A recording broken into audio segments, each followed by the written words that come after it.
Hey there, I'm Joshua. I'm the pastor of Bethel Community Church in Milford, Nebraska, and I just want to share with you why I think it is a good idea for Christians to vote. Now, for some of you watching this video, that might not be a controversial thing. Of course, if you're a citizen of a country, you should vote. Makes sense. But in some quarters, some religious quarters, some Christian quarters, that's being called to question. I just want to address that and why I personally will be voting, and well, why I will be encouraging our people to consider voting. And looking at a couple of objections.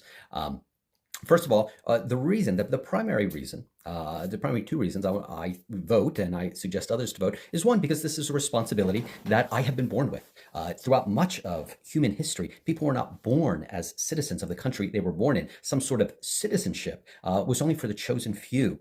You think back in the days of the Roman Empire, very few people had Roman citizenship, maybe 1 or 2%, depending on the region you lived in. If you lived in and around Rome, it was a lot higher, but if you lived out in the provinces, it could be very low. In the areas of Israel where much of the New Testament is recorded, very few people had Roman citizenship. Of all the apostles, the only apostle we know of that had Roman citizenship was the apostle Paul. And he took that Roman citizenship very seriously. He used it. He appealed to it. When it served him or when it helped other people or when it helped the church, he would appeal to both the rights and responsibilities of that Roman citizenship and use it. Now, we live in a different day. We're all born with with American citizenship, if you're an American, or British, if you're British, or whatever country you may be in.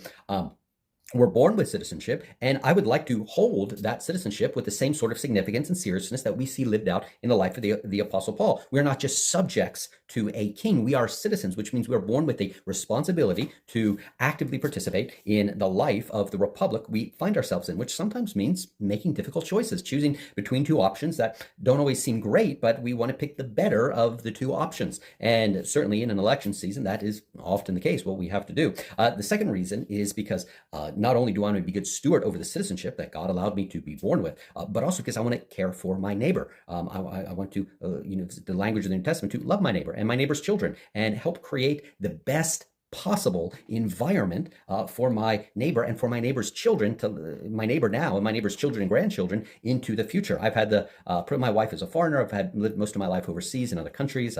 I've stood in at the Berlin Wall and seen the difference between the East and the West. Well, why was it people in the West were prospering and free and happy and the others oppressed and miserable and poor and impoverished and hungry? Well, politics. If you travel the world and you go to some countries, why are some countries so poor? Even though they have vast natural resources, it's the political system, it's the corruption, it is the laws that hinder economic growth.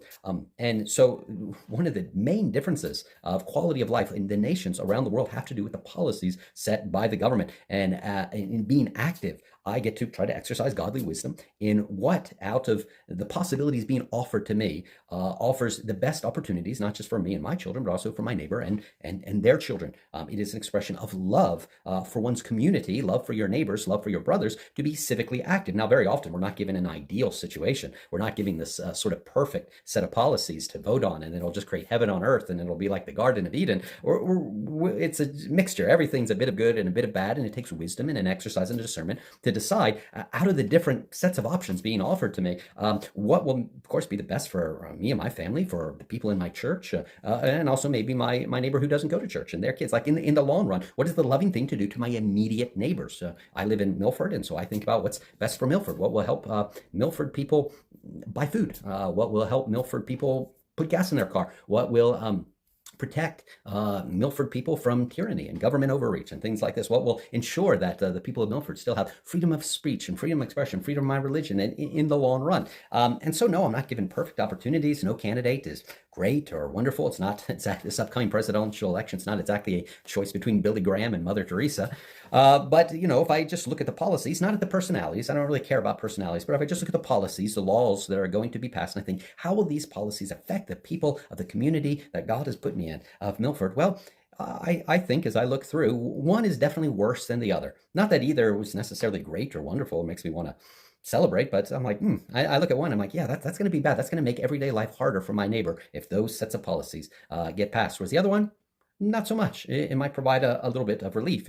In fact, this election to me seems kind of like an easy one. You might not think that. You might think the choice is harder, and that's fine. But I think I should be involved in the process. And this year in particular doesn't seem like a very difficult one for me. Now, I hear two objections. One, is I sometimes hear pastors using very spiritual language about why their people shouldn't vote. And I want to address those two. The first line that I hear both on social media as well as within pastors, even within the area I live, is they'll sometimes say something like, well, we don't encourage our people to vote, and I don't vote, and I don't encourage my church members to vote because we don't follow the donkey and we don't follow the elephant. We follow the lamb.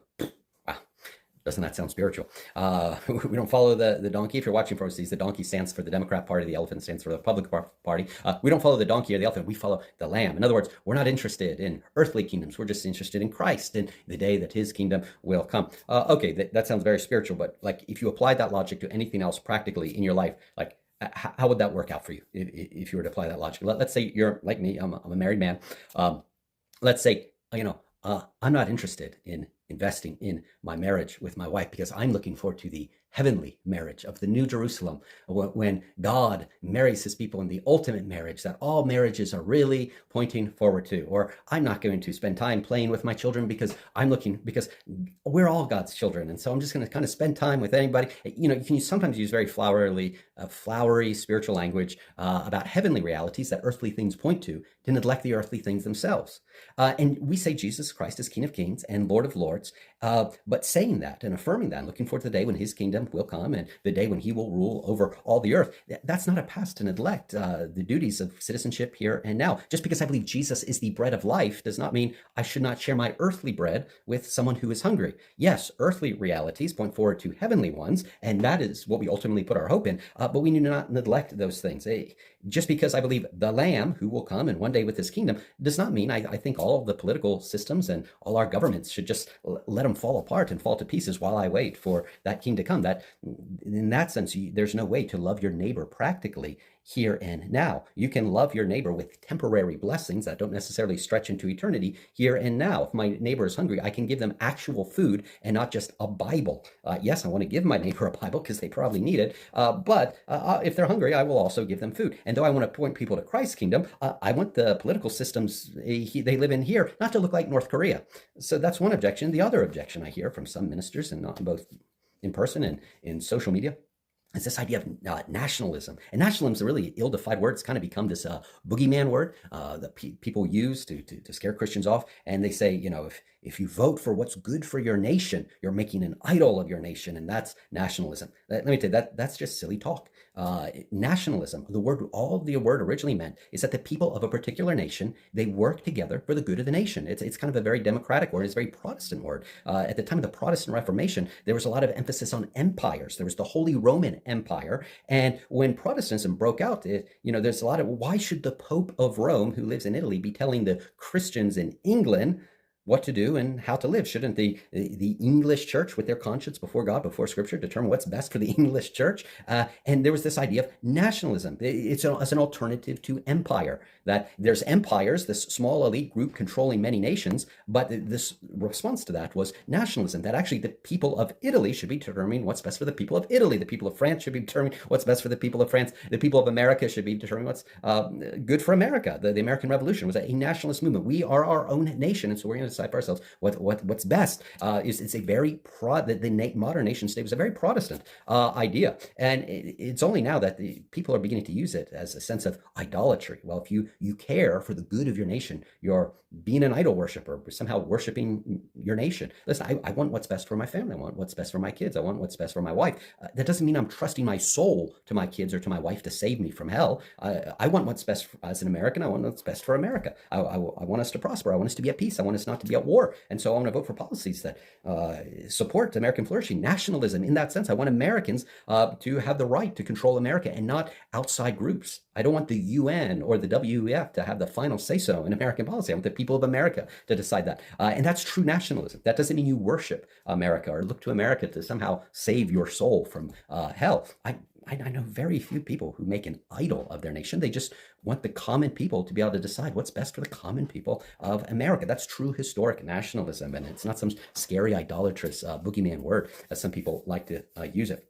And so, because of that, I'm going to vote, and I encourage the Christians that I know, certainly the Christians I pastor, to be civically involved. No, it's not a sin if you do not vote. There's no verse in the Bible that says you have to vote. Of course, the Bible's written to people who largely were not citizens and didn't have the right to vote. However, it should be something you pray about before God. God, do you want me to be civically involved and care for the needs of my community and the policies that govern my community, my state, and my nation? And I certainly hope that you